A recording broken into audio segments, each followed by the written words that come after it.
Karens usually think they're immune to consequences, but what happens when these same entitled Karens get arrested?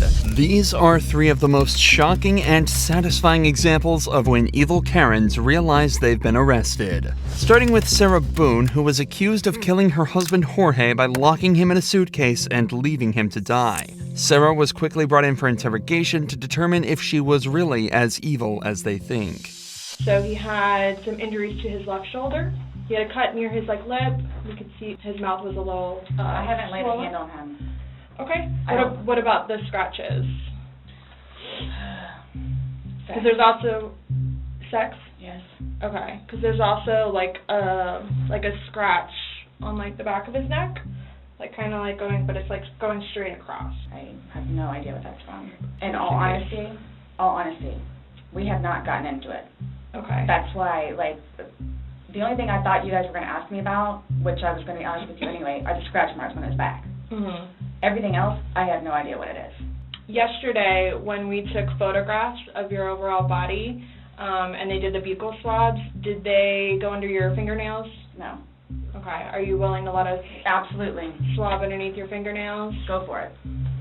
Okay. It seems like an odd request to ask if they can swab underneath Sarah's fingernails, but it could actually go a long way in determining how Jorge got these injuries. Since the injuries were fresh, it's a strong possibility that forensics could find dried blood or skin cells underneath Sarah's fingernails, which would put her dead to rights. But unfortunately for Sarah, they have some other evidence that took a lot less effort to find. Do I have to watch this? I continuously throw up. I don't sleep. I don't want to see it, if that's okay.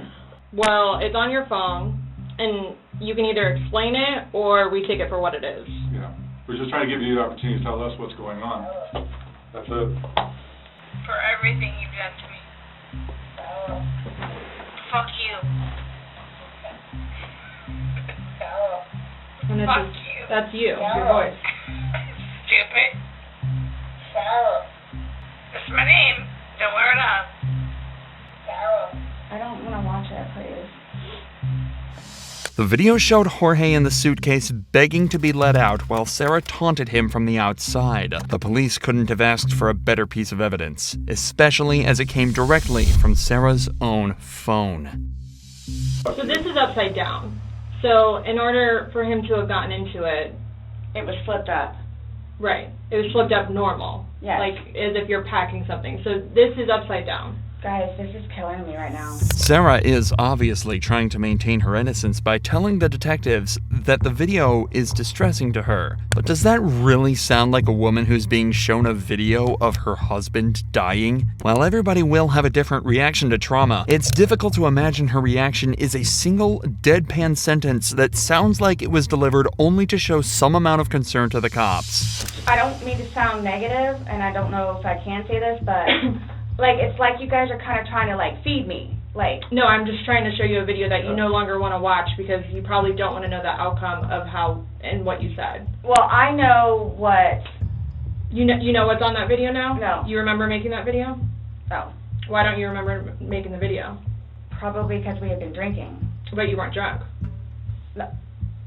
Sarah is desperately trying to explain this video away, but in doing so, essentially admits that it is her recording and that she left him alone in the suitcase afterwards. Given that Jorge died from her neglect, this at least constitutes a manslaughter charge. But she's really not doing the best job of convincing the detectives that this was an accident. What do you think is going to happen if you leave somebody in a confined space like that? Well, I thought by not zipping it up all the way, it would be okay. My plan was not to leave him in the And what was suitcase, your plan? waiting for him to come upstairs. And then when he did it? I fell asleep. You said you were up there 30 minutes. After 30 minutes, somebody not coming up. Knowing that the last time you saw him was in the suitcase, 30 minutes later, you're like, maybe I should go check on him? Maybe I shouldn't? No. Well, that didn't cross your mind because it didn't happen. That's like an assumption. That's what you all are thinking. Just, We're asking. it's the drinking. Sarah spends almost 2 hours in total desperately trying to manipulate the detectives and explain away the damning evidence the detectives have shown her. But ultimately, the detectives remain completely unfazed, and they decide that they've heard enough. Do you promise and swear that everything we talked about today has been true and accurate to the best of your knowledge? Yes, but it was not intentional. Okay. Okay. All right, do me a favor, stand up, Why is this happening? because George is dead. Not intentionally. We understand that. He's still dead. Well, we don't Someone really needs to understand call that. Brian, please. Okay. Or can I not make a phone call? You'll be able to make a phone call when we get you down to the jail. So You'll why be is this afforded- happening? So this was a trick. No, it's not No, a trick. not How's a it a trick. trick? Your response to everything was basically, I didn't do it. Intentionally. I have to go through that. Doesn't matter. He's still dead. Sarah was charged with second-degree murder and is facing life in prison. As of this video's upload, the trial is still ongoing. But that's nothing compared to what the cops had to do with Sean Malarkey, a 45-year-old woman who was arrested for domestic violence after she allegedly hit her ex-husband with a car. However, when the cop approaches to take her into custody, things go south immediately. Ma'am, step out. Excuse me. Step out. No, excuse me. Step Get out. your hands off of me. Step out of the car right now. No. You're under arrest. No, I am not. Yes, you are. No, I am not. Yes, you are. Malarkey's behavior is erratic and her tone's aggressive from the off. Her children are in the backseat of the car, but this doesn't seem to affect how she handles the encounter, and things only get worse. I will tase you if you don't get out of the car. You better take your hands off of me right now. I told you you're under arrest. Get out of the car. Why? Because you have a warrant. I just sent a message and I am... Excuse me. Get out of the car right now. No. Did somebody say that you could come into our house? Asking the cops who gave them permission to enter the property is a common tactic in situations like this one. But for the suspects, the reality is that the police are well within their rights to enter property uninvited so long as they have a warrant. With a second officer's assistance, Malarkey is removed from her car and cuffed. However, this is where things get even worse. You did this. No, I didn't do anything. Andy asked you to get out. Excuse me? Andy asked you to get out of the car. No, Andy yanked me. I yanked you because I told you you're under arrest and you refused to exit your vehicle. Are you gonna stand up and be cooperative? Are you gonna understand that my attorney has filed a motion to quash this? Has filed We're a going out motion here, this way. to quash this. You hit us, you do anything stupid towards us, and we're adding Excuse charges me? on. If you hit us, Excuse me? or anything, let's go. You've already hit me. I didn't hit you. I asked you out of the car. I told you you're under arrest. Now you got a whole show for your neighbors here. Even restrained, Malarkey's attitude does not change at all. The cop then smells alcohol on her breath, which may explain some of the bizarre behavior. You are a shitty f***ing human being. You throw somebody down in front of their children? What the f*** is wrong with you? Sit down. I told You! You piece of shit. You know what? You are the piece of dirt that I wouldn't piss on if you were on fire. I smell You an are odor the- of alcohol on your breath. No, that's my That's your. I'm pissing on you. Okay. She defies the officer's orders and tries to leave the vehicle, then makes a point to single out the cop who initiated the arrest. See your phone on? Get your f***ing hands off me. We see situations like this often, where a suspect will target one member of law enforcement and use them as a scapegoat. This is typically followed by legal threats, so they're likely targeting the officer they feel they could best build the strongest case against. However, this wouldn't work all too well. Get your f***ing hands off me. Cool out. Hey, if you keep resisting, Get your argue with that. If You know what? I'm gonna charge you with putting your f***ing dirty ass hands on me. stop moving, let him take off your watch. Malarkey then goes on to make violent threats to the officers. Pay attention to how quickly she tries to change the conversation after her most extreme threat. You know what do you know what he's done? If you Stop kicking us. I'm gonna kick you right in the f***ing That's mean. Don't do that. You are dead. What's that? You are getting sued. No, what'd you say before that? Face is getting You said I am dead? What do you mean by that? You are Elaborate on it if you mean it. you're getting sued. She continues making the cops' lives difficult by pretending to have trouble getting out of the car, though it's clear from her movements that she's not actually trying. She blames the tape on her ankles and says it's the cop's fault she tried to kick him. Put your feet down. No. Put your feet down there. It hurts too much. You could just take it off. Okay, no. No, you're gonna kick it. No, what am I? I'm a fucking 100 pounds. You think I'm gonna take a 200-pound dude? Well, you've already kicked at us a lot of times. Why? You're not gonna win. Why? You're gonna hurt us. Why? Because that guy right there. The one you this- tried to bite? Okay, Sean, let's go. Why? Could you ask yourself a question? Sean, put your legs Why? She was charged with aggravated assault of an officer and aggravated DUI. This was her third DUI with a child passenger. Soon after this arrest, she was also charged with endangering the life or health of a child and violation of a bail bond and received a misdemeanor charge for resisting or obstructing an officer. The suspect in our next case was not so lucky. This suspect's public outburst takes place on a plane ready for takeoff. Prior to the footage, she's been asked to leave multiple times due to her refusal to wear a mask during the pandemic. Hello.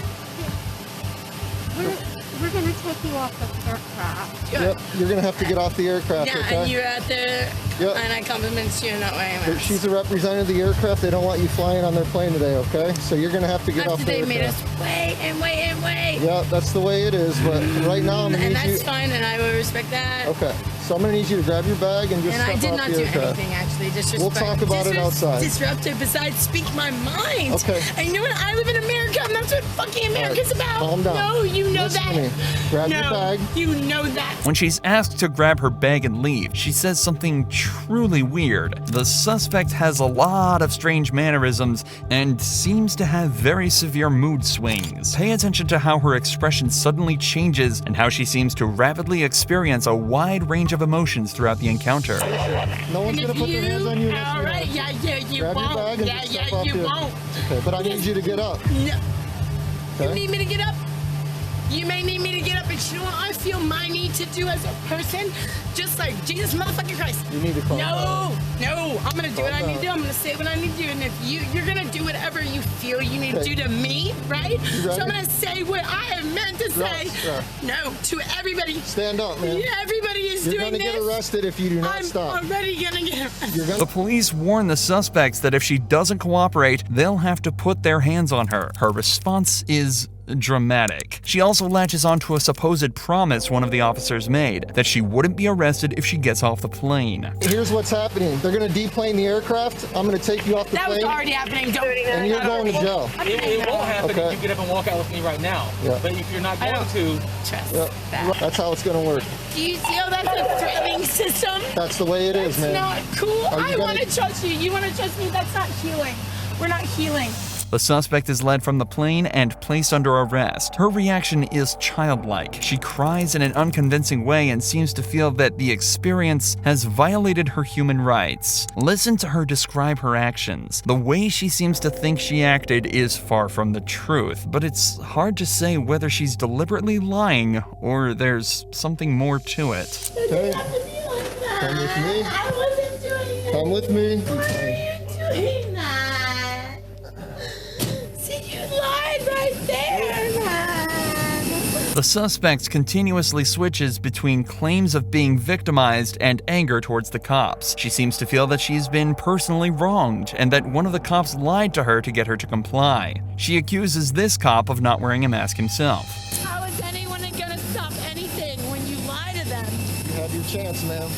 I had my chance. I You asked didn't even you- give me I a chance. asked I you- looked at you in your eyes, asked you 10 and I times. knew you were lying to me. I saw you outside before I even came in with your mask off.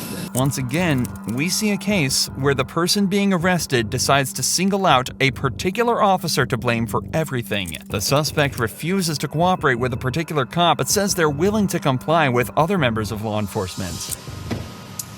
All right. Ready to step out? Are you gonna comply with everybody? No, with you two, yes. Not with you, because you're a liar. Towards the end of the arrest, she repeatedly says things that seem to come out of nowhere, including the suggestion that a nurse there to check on her is attracted to the officer she has an issue with. here, let me get your temperature at least. Oh, you think he's cute? Oh, yeah, I thought he was cute, too. I looked in his eyeballs, and I thought he looked into my eyeballs, and then he abused that. Her unpredictable mood and irrational reactions continue right up until the video ends, with her saying that the fact that she can't relax is the fault of law enforcement. Seems likely that there are some psychiatric issues at play here though. Without a professional opinion, it's hard to say for sure.